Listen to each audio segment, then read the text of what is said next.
broadcast is now starting. All attendees are in listen-only mode. Hi, everyone, and welcome to today's Profound Logic webinar, Responsive Layouts in Profound UI version 6. And today we're excited to have our presenter, Brian May, with us. Many of you know him as a speaker and educator for IBMI, and he's also our Director of Pre-Sales and Customer Solutions here at Profound Logic.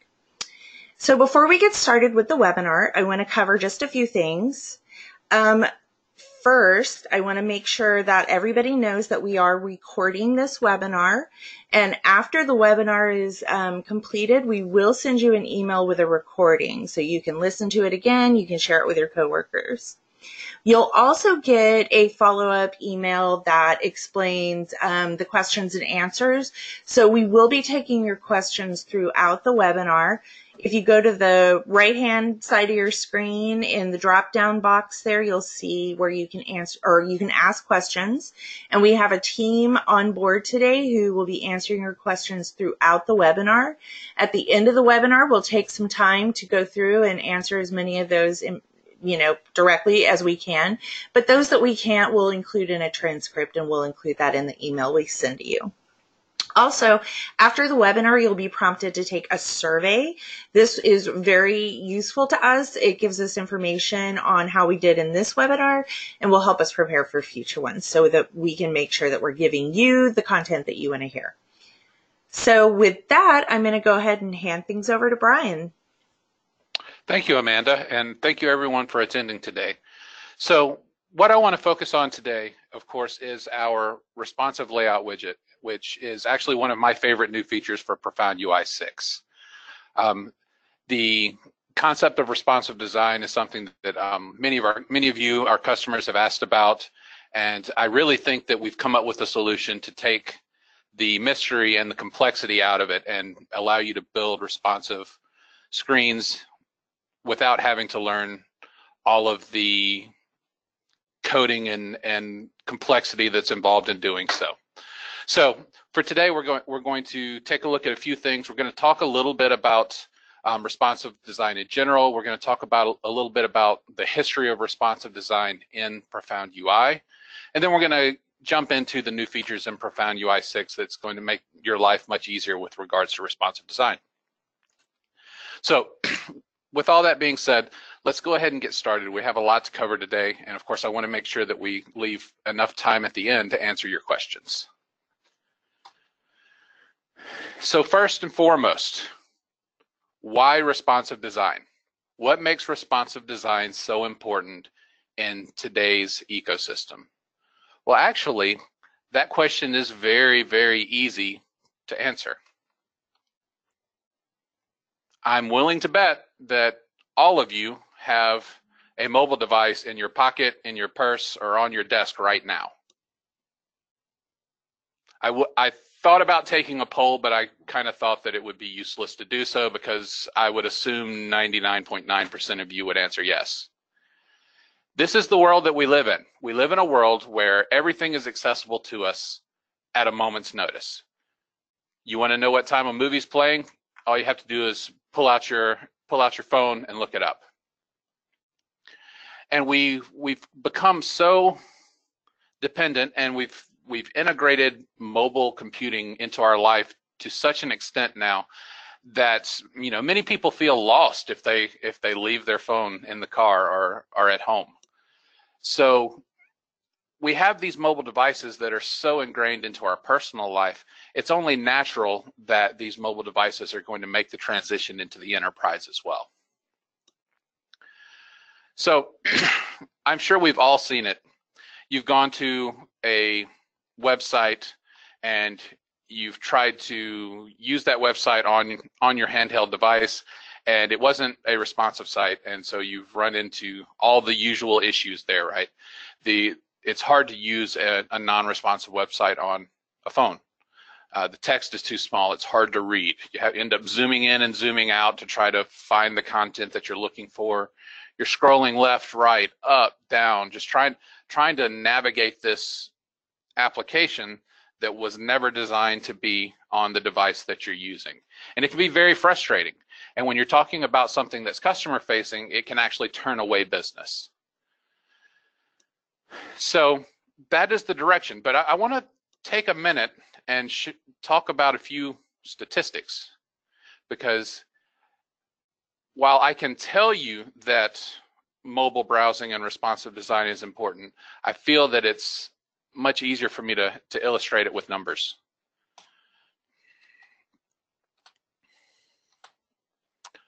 So here we have an infographic. This is coming from a site called Global Stats, and that tracks internet usage. And actually, you'll notice this particular chart is from 2 years ago. On October of 2016, according to the stats that are collected by the site, mobile browsing actually surpassed desktop internet usage. Did you know that? And that was 2 years ago. So, but if you really think about it, it makes sense, because again, we all have these mobile devices on us at all times. But that was 2 whole years ago, which means if you haven't started thinking about responsive design and mobile computing, you're 2 years behind the consensus. But let's take a look at an even more recent set of numbers here. So if we go, I actually have charted out here, these stats are actually from February of this year, so February 2018. And you'll notice that the numbers are broken out a little different. They changed the way that they tracked. They actually separated tablets from mobile. So now they consider mobile to be handheld devices, and then tablets have their own category. But you'll notice that desktop browsing traffic only is down to under 44% of traffic. Mobile, meaning phones, handheld devices, is up to almost 52% of the traffic. Tablets, 4.5%. So putting those together, you're talking about 55% of all the traffic is coming from mobile devices. An interesting aside, you'll notice at the bottom there, they've actually started tracking browsing on consoles. So we're talking about gaming consoles. Now, while I never see an Xbox being used in your enterprise, if you do have sites though that are customer facing, have you considered testing those interfaces on consoles? While it's still a very small sliver right now, that number is growing. It's something to think about. So ultimately, is responsive design important? Yes. In fact, many would tell you that it's more important, that mobile device interfaces are more important than desktop interfaces. And as I said, as your users, as your management use their mobile devices more and more in their personal life, they're going to start asking to have your enterprise applications available on those mobile devices as well. So hopefully the new tooling that we're going to look at today is going to make that easier and allow you to provide that interface to those stakeholders. So let's talk a little bit about responsive design in Profound UI. We'll start kind of back at the beginning. So if we take a look at building screens in our visual designer, by default, when you're building a user interface in the visual designer, it uses fixed positioning. And there are a few reasons for this, but mostly it's done this way because it's the easiest way to represent the screen, and it's easier for new users to wrap their head around. When you put something on the screen, it's positioned in that exact position, and you know that it will always be there no matter what type of device or what browser you're using. So it's just simpler from a learning curve standpoint. It also allows the designer to be more of a WYSIWYG, what you see is what you get type experience. But because those interfaces are using absolute positioning, fixed positioning, they're not responsive. So that's the default. Now, we've always had the ability to have relative positioning within Profound UI? Well, we have for a long time, let's put it that way. Elements within Profound UI can be sized and they can be positioned using percentages instead of fixed values. So this allows you to have elements that will scale and will position themselves accordingly as your screen sizes may change. We've also have the ability to use, for your font sizes, instead of using pixels, you can use ems. And em is a special unit of measure when it comes to fonts, and basically 1 em is equal to whatever the default font size is for the device. So if I were to specify some text on a screen and say that I wanted it to be 1.25 em, that would actually make it 25% larger than whatever the default font size is. So that allows the fonts to scale on various devices. We also have our layout widgets that we've had for some time now that allow you to organize the elements on a screen, put them inside of containers so that you can then arrange them however you would like. And then when you're working on, especially on very small devices, you can actually have those containers rearrange, and you would do that in previous versions of Profound UI. You would use CSS, you would use media queries to actually control the positioning and sizing of those layouts. So all of this was doable from the beginning. The problem with it, of course, though, was that it was somewhat complex. It required you to think things out quite a bit with regards to all of the relative sizing and positioning. It required you to do some manual CSS work in order to specify the media queries and be sure that your content looked the way you wanted on various size screens. So I actually have a demonstration, and we can take a look at what this used to look like. This is actually the example applications we used on my previous webinar on responsive design and Profound UI. But we'll have a quick overview of it so you can see where we were and where we've gone now. So let me switch over to my browser. So here we have the Visual Designer. And I have a screen laid out here. It's just sort of an item inquiry type screen here. I'm going to have an item image here on the left, some product information on the right, and a grid at the bottom here that's going to list out some features of this particular product. Now, and we can actually come here and you can see this application running here in the browser. It's a simple application, but it gives you something to start from.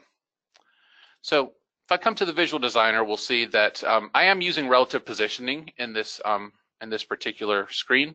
So if we select the layout here that the image is inside of, you can actually see that it is positioned at 5% from the left edge, 10% from the top, and the height and width are both set to 40% over the overall screen size. And we could go to we would see if we chose the layout here on the right that it's set up similarly just from the right side. The layout that the grid is inside of also has its settings as well. Now, one thing that I'll point out here, you'll notice that we have some boxes inside of this layout. We're actually layering layouts there. So I actually have a table layout inside of a normal layout widget. And I do that just to make sure that my labels and my product IDs here, or my data, are always aligned. So if we were to see this in action, if we come over to our application, you can see here that if I resize the screen, that the content will resize and display to the best of its ability. Now, using just relative positioning, we do eventually hit a hard limit. So if I keep going smaller and smaller and smaller, you notice my image is getting really small, and I do come to the point where it starts cutting off data, simply because the data just won't fit. So there are limitations there within using just normal relative positioning. If I were here in the browser, I could toggle over to my mobile device mode. This is emulating an iPhone X. You can see that my data would be cut off, and my image, of course, would be extremely small. So while the design is responsive, it's not very good. So what we can do to make that better in the past was we could use CSS. So if I take a look at this example, it looks the same in the designer, but if we take a look at it, you can see that I've actually assigned some CSS classes to the various layouts. So this, for example, the layout that has the image has a CSS class called responsive left. So I'm going to use the File Explorer here in the Visual Designer, which is actually another new feature in Profound UI 6, and I'm just going to open up that CSS file. So what I've done here is I've actually used CSS, and I have set up these classes to control the positioning and the sizing of the elements on the screen. You'll notice this section here where it says at media only screen and min width 768. So what that means is we're going to use these CSS rules when we have a screen that's at least 768 pixels wide. Otherwise, we will use these CSS rules. And the primary difference here is that it's actually going to reorganize the data on the screen. So if we were to compare them side by side, you'd see that the right and top positioning are different. So if we switch over, I actually have this version running as well. And what you'll notice is as I resize this one, once I hit a certain point, you'll notice that the image moved to the top of the screen and folded, and the product information folded underneath it. So those media queries in the CSS actually cause the content to rearrange itself based on the size of the screen. If I were to, again, emulate an iPhone here, you'd see it actually lines up pretty nicely. So this works, and it has for quite some time. We've always had this ability. The issue with doing this, though, was, of course, having to build the CSS. Now, this is a fairly simple example where I'm only using 3 layouts. You can imagine having a very complex screen that has, maybe 50 or 60 elements on the screen, and you're wanting to set up relative positioning, and you want different positioning for multiple display sizes. And maybe it's for not just for 2. Maybe you have a set of CSS for a phone, and then you have another set of CSS for if you're using a sort of a medium-sized device like a tablet, and then you have a different set of rules if you're on a full desktop monitor. So as you can see that all of this CSS is coded by hand. There's some work that's involved, and you have to have a fairly decent understanding of CSS in order to do this.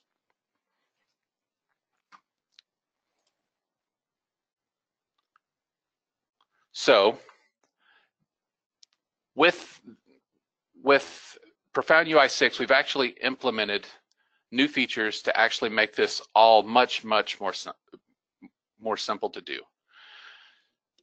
So let's talk a little bit about that. So as we mentioned earlier, responsive design is important. Everyone's talking about it. It's not an IBMI problem. It is a IT problem in general.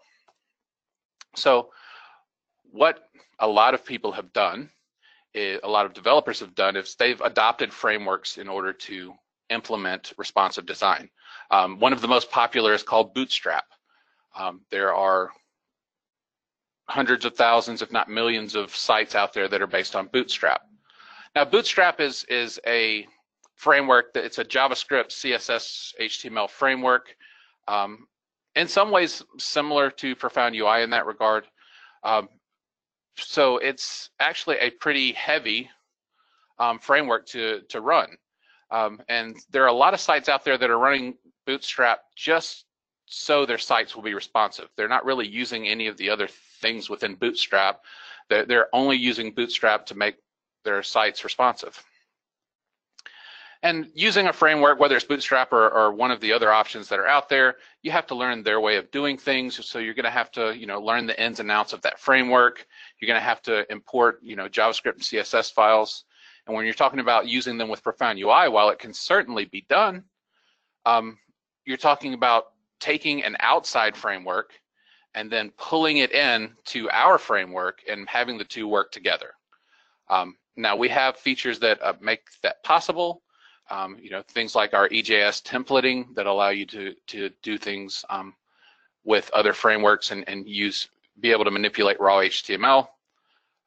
But again, you're talking about a lot of complexity. So now instead of dealing with one framework, you're dealing with two. So we really wanted to find a better way. So something special happened last year. And there was actually a new web standard. So it's called CSS Grid. So what CSS Grid is actually all the major browser developers all released this new functionality at the same time. Actually, I can't ever remember that happening where all of the major browsers release something simultaneously. Usually these types of things, you have some lag where some browsers will support things before others. This one was so important to everyone that everyone got together, and all of the major browsers as of March 2017 support CSS Grid. So what CSS Grid is it's a new standard. In fact, it's a candidate at this point for a W3C standard. And it gives CSS built-in support for responsiveness. So we no longer need extra JavaScript and extra code to make this happen. It can all be done with just straight CSS. And you're not going to need any extra frameworks to do it.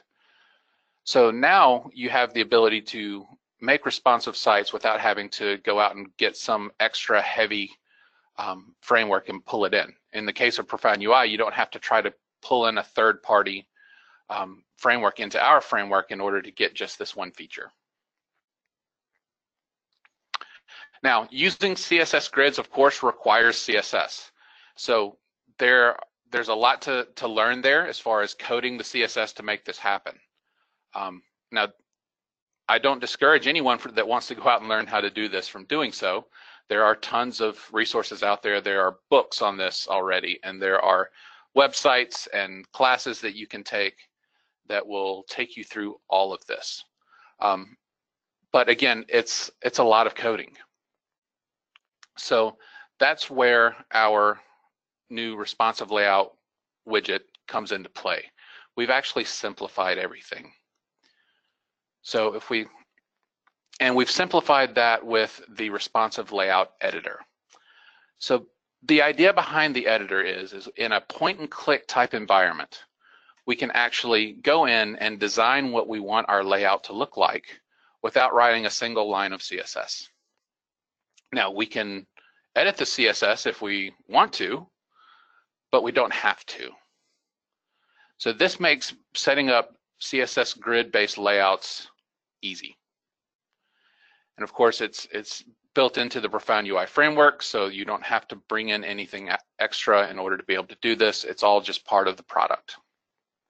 And you'll be able to maintain it right within the Visual Designer. So let's take a look at how this works.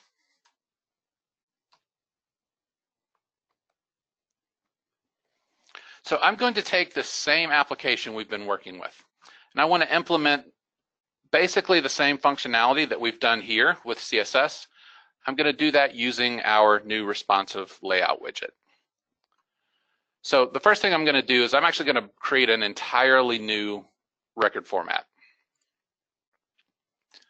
I just want to start from a clean slate. So let's create a record format here, and we'll just give it a name. I called the others responsive example and a number, so we'll do the same. So RESP EX4. All right, so now we have a brand new record format that we're going to start this design with. So step one is going to be to go and get the responsive layout widget and get it on the record format. So all I need to do is come here to the toolbox, find the responsive layout widget, and add it to the screen. I'm going to click the icon here to expand it to my full screen. So now I have a responsive layout on my screen.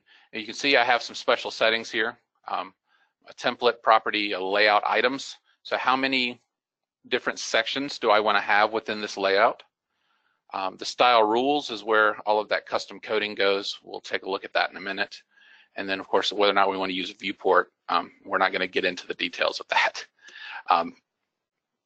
So for this particular application, if we go back to our original screen, we really had 3 items on the screen. We had the image, we had the product information, and then, of course, we had the grid. So I'm going to set my layout here up for those 3 items. So if we select our layout, I'm going to change my number of layout items from 5 down to 3. So now I have 3 sections here on the screen. So now I need to come up with the design of the layout. You know, where should these sections be on my screen? So to do that, I'm going to go into the responsive layout editor. Now, there are 2 different ways you can do that. You can come here to the style rules property and click the button here on the right, or you can just double click the layout on the canvas. So I'm going to double click that, and it's going to open up my responsive layout editor. So you'll see I have 3 boxes here that are different colors. Those are my 3 layout items. And so I can now begin to work with what I want these to look like. So in our original design, we had two columns. So if we come back and look at that, we really had 2 columns. We had the first column with the image and the second column here with the item info, and then our 3rd item spanned both of those columns. So what we can do is here in the responsive layout editor, we can remove columns until we get 2 columns. So right now it has 4. That's the default. So we'll just come in and click this button to remove the last column. So you'll see now that we have 2 columns, it's actually automatically folded the 3rd item down to an additional row for me. Again, that's the CSS Grid just folding itself. So if we now have our 2 columns and we can work with this, I'm actually going to set this up with multiple rows. Now, as you see, the functionality can fold itself. I like personally having a little more control.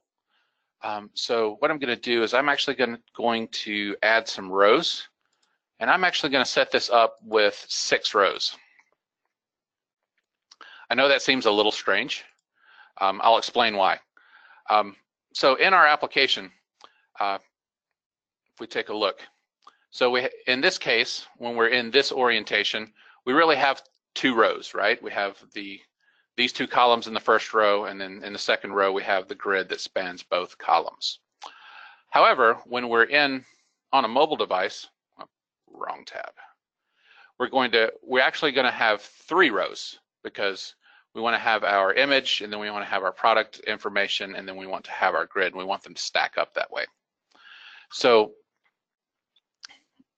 I like to set this up with 6. That way that's the least common multiple of 2 and 3. So what I'm wanting to do is to be able to, in some cases, I want the elements to take up half of the height of the screen. In other cases, I want them to take up a 1/3. So by having 6, I have the flexibility to do that. So now we have our rows and our columns. So I have a grid, which is where the name CSS Grid comes from. So now I just need to take my items, my 3 areas here, and format them the way I'd like for them to be. So right now we're looking at if you look here on the left, there's a dialog here for the screen sizes. So we can set separate rules for any, which is the default, and then we can also do large devices, medium devices, and small devices. So we can actually have completely different layouts for each of those device sizes, and you can create your own custom sizes. All of that's configurable. These are just the defaults that it sets up when you first put a layout widget on the screen. So any will apply to anything we haven't done custom. So in this case, I want to set up my original layout.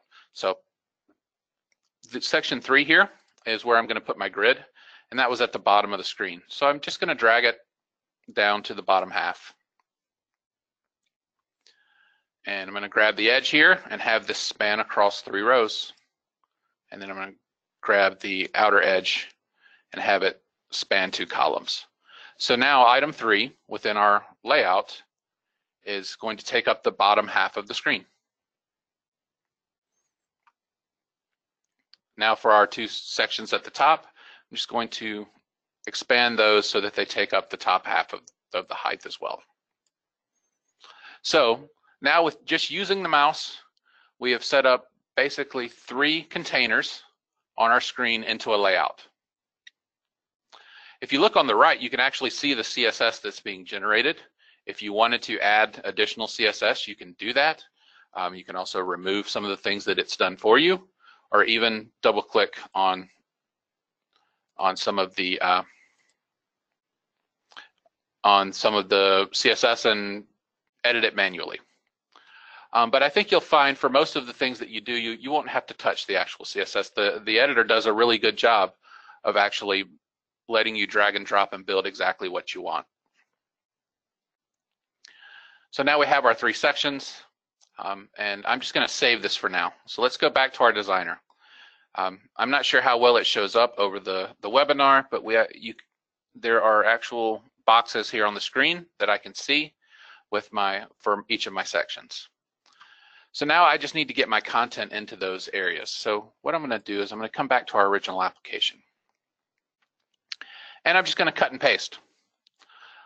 So here is our image widget. I'm just going to Control-C to copy that. And then we'll go back over to our new record format, and we'll paste it. Now I want this one to be a little different. So actually I'm going to put the image on the right side. So you see as I drag this, it actually highlights which of the areas that the item's going to be in. So I'm going to put that here in section 2. Now, because when you drag and drop things in the Visual Designer, it applies absolute positioning. So when I did that, it actually applied absolute positioning within this container. So if we come over here to the properties, we'll see that it's set some properties here. I'm actually going to just remove those. I don't want it to be absolutely positioned within my container. In fact, I just want it to start at 0.00. And of course, our height and width are set to 100% here from the original widget. I'm going to do the same thing with my product information, except I'm going to just select the entire table layout. Again, I can just cut and paste that over to my new record format. And we will put that within the item number 1. And again, I'm just going to remove those left and top properties so that it takes up the entire container. So far, so good. And we're going to go back, and to the last piece is the grid. We can actually cut and paste an entire grid. So if I come down and select my grid widget, I'm just going, again, Control-C to copy it. And we're going to go back to our record format and paste. Now, it's going to just throw it onto the screen in sort of a random position. And you'll notice I can't actually click it. And that's because it's at the layout widget is currently sitting on top of it. The grid, when it was pasted, actually ended up behind the layout widget. So if I right click on the layout widget and send it to the back, now you'll see my grid's now at the forefront, and I'm going to grab that and I'm going to drag it down into section 3. You can see it highlights it as I drag it down. So if I release that, it's now taking up section number 3, and because this particular grid had the expand to layout property set to true on the original record format, it automatically expanded itself to fill out that section. So that's it. So now we have our screen laid out into our layout widget. So if I were to run this application, you'd see, actually this is that application running, and we have our image here on the right and our product info on the left and our grid here at the bottom. So now we need to, so that is our default arrangement of our elements within the layout. So now we need to make a decision. What do we want to happen when we get onto a smaller device? Well, in our case, we already had an example. We want the items to fold. So we want the image to be on top and the product information to be in the middle and the grid to be at the bottom. So I can go right back into the responsive layout editor and choose the screen size here on the left that I want to customize. So let's just customize the small screen format.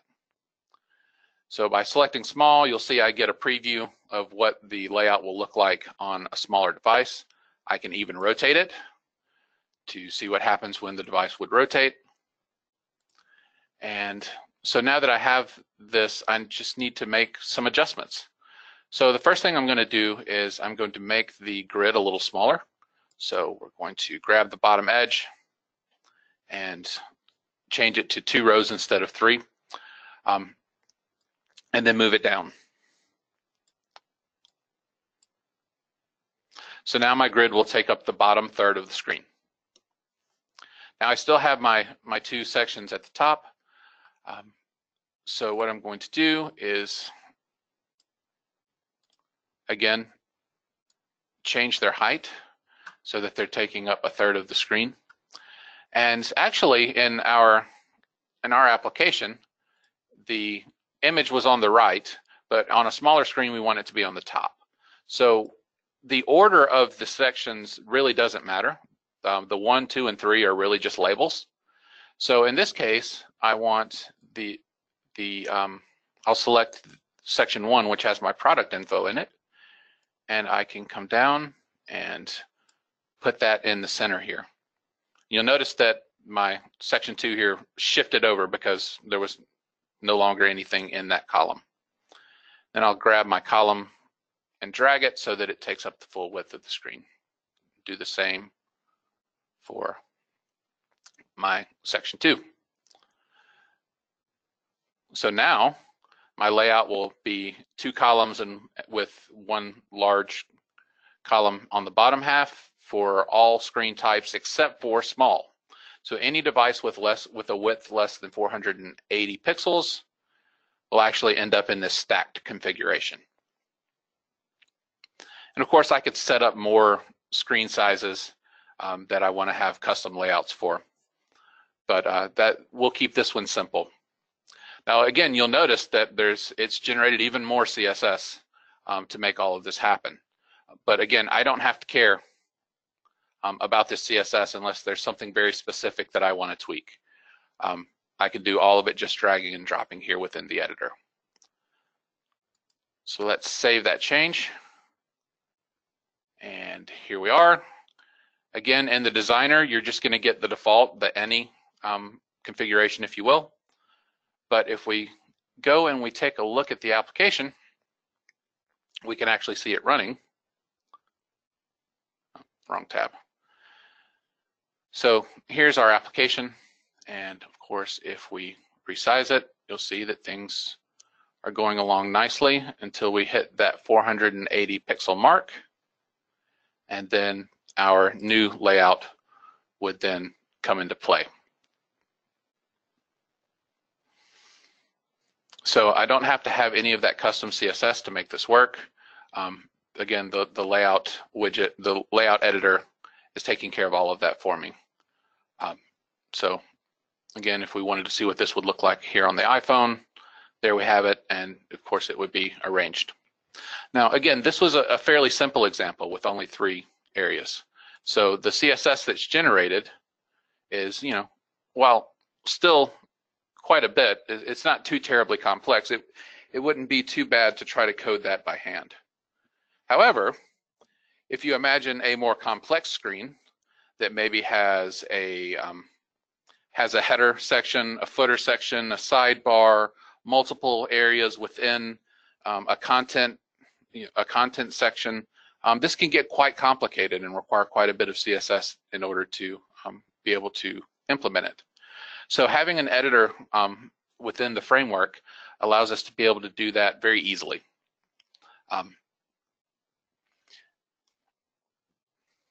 As I mentioned before, and as we did, you can layer the layouts. So here in this example, of course, we put a table layout within the responsive layout. You can put any kind of layout within it that you want. So while I certainly could have set up an environment and set up separate sections for each of the cells that I'm inside this table layout and not used a layered approach here, it's much simpler to just use a table layout inside of a larger section. So when I'm doing this, I like to work in larger areas and then build inside of those individual areas. So it just makes things a little easier from the management side of things. But ultimately, we can drag and drop our way through our responsive design. Now, if I were taking a green screen application and I wanted to make it responsive, I could run it through the DDS conversion, end up with just a straight simple conversion, and then add a layout widget, a responsive layout widget, decide what I want my overall layout to be, and then it's really just a matter of taking the elements that were converted and moving those into the various sections. And unfortunately, that part can't be automated because, as far as the conversion is concerned, it has no way to know what elements on the screen belong together. It just sees constants and input fields and output fields, so it really doesn't know what their contents are. So there's no way for it to know, for example, that all of the address fields should never be separated. So there is that manual step where after we convert an application, we go in and we would add the responsive layout and then move the elements into the various sections of that layout. But once that's done, having different configurations for different size devices is actually very simple to implement. All right. So hopefully you've seen that the power of the new responsive layout widget. I'm actually extremely excited about it. I think it's going to be a great feature for all of our customers to be able to implement responsive designs very easily and be much more successful in their endeavors with regards to modernization of their user interfaces. So the most important part here is, of course, in order to use the new responsive layout widget, you have to be on Profound UI version 6. So if you haven't upgraded to version 6, I highly recommend that you do that. Set up a test instance and load 6 if you're still on one of the previous versions, and start playing with this and make your plans to upgrade your environments to version 6 very soon. Of course, as Amanda mentioned, you will be getting an email after the webinar within the next few days with a link to be able to come back and watch the webinar again, so that you can follow along with what we've seen here and try this out on your own. And of course, once the webinar is complete, once you exit, there is that post-webinar survey. We really do appreciate the feedback that we get from those surveys, so please take a moment to answer the questions so that we know how you enjoyed this webinar, and also things that we can improve, or maybe topics that you may want to see in future webinars. So again, with all that being said, it's time to get to your questions. So what I'm going to do is I'm going to swap over here to my list of questions, and we're going to try to get some of these answered for you.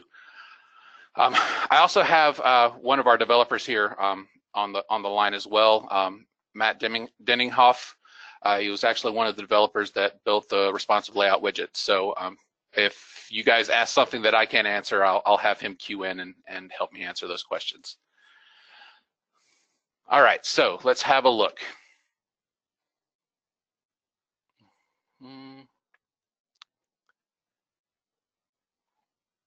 Let's see. So here's a quick one. So it says that they lost how to activate the responsive layout editor. So again, there are two ways to do that. I can actually switch over and show you. So you can either double click anywhere on the responsive layout widget, and that will open the editor. Or you can, on the properties for the responsive layout widget, there is a property for style rules. If you select that, there's a button that you can click here on the right that will open the responsive layout editor as well.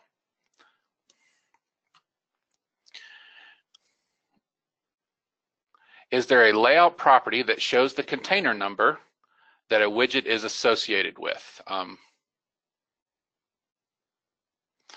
So actually, no, there's not a property on the widgets themselves to see which container that they're inside of. You would just need to look at the responsive layout editor to see which where the containers are. Now, if that's something that you'd like to see, of course, you can always put in an enhancement request to have that information available within the Visual Designer. All right, let's see. Is this generating a mobile browser application or native mobile? So actually, the way Profound UI works is we use our framework for both. So the Visual Designer is used just for building the user interface itself. So it can be you can then deploy that, of course, as a web-based application, or you can use our mobile client to deploy that as a native mobile application, or you can even use PhoneGap to actually compile that down to your own native application for a mobile device. But again, all of those different deployment options use the same UI framework, our Profound UI framework, to implement. So what you've seen here would apply in all cases.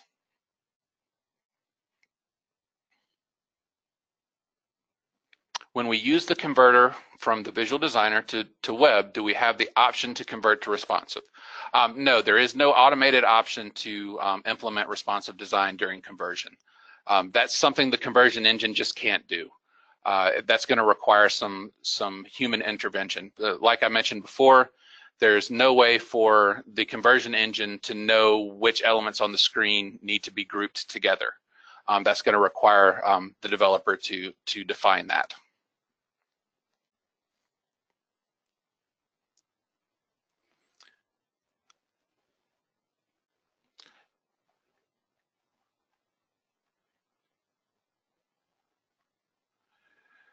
So let's see here.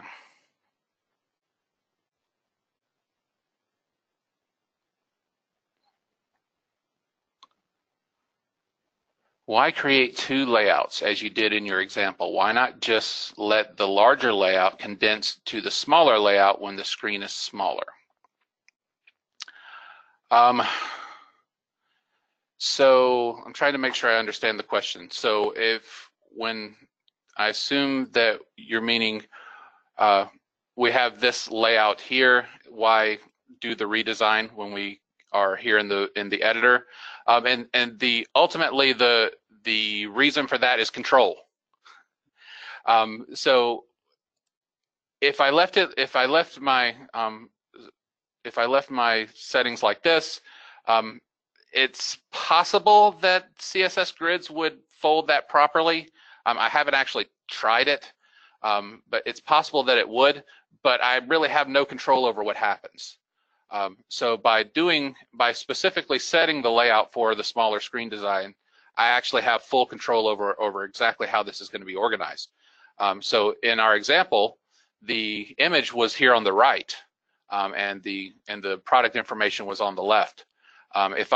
If it did auto fold properly, it would have ended up with the product information on top and the image in the middle, which I didn't want. I wanted the image to be at the top. So by specifically going in and saying, all right, this is the layout for this size device and smaller, I can actually control the way that the application is going to look on that size device.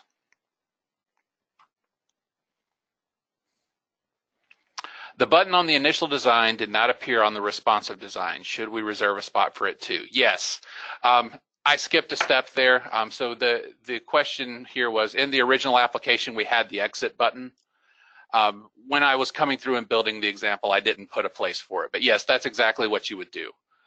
So if we were going to do that, I would just add another row there at the top, and I would create a placeholder for it to be in that position.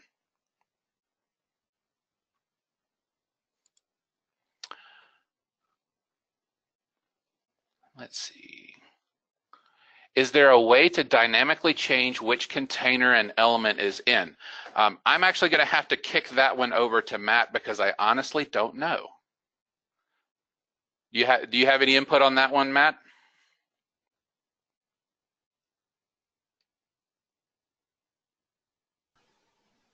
It looks like Matt may have dropped off. Okay. Well, again, for the answer questions that don't get answered, those will be answered in the email that we send out after the webinar is over. So we'll get an answer to that to you and get it out to you. And let's see. Can you modify what data would appear in the small screen so that less data might appear if in small screen? It should be possible. I haven't tried to do it. So let's see here. If I were to,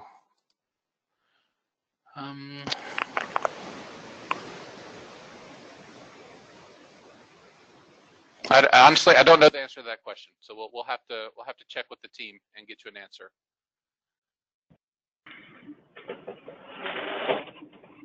right, let's see if we can find a couple more questions to answer. Ryan.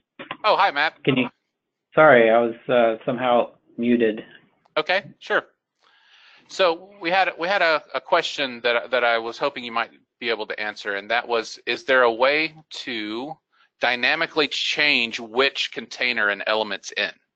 So if we had a widget within, section 1, is there a way to programmatically move it to section 2 in certain instances?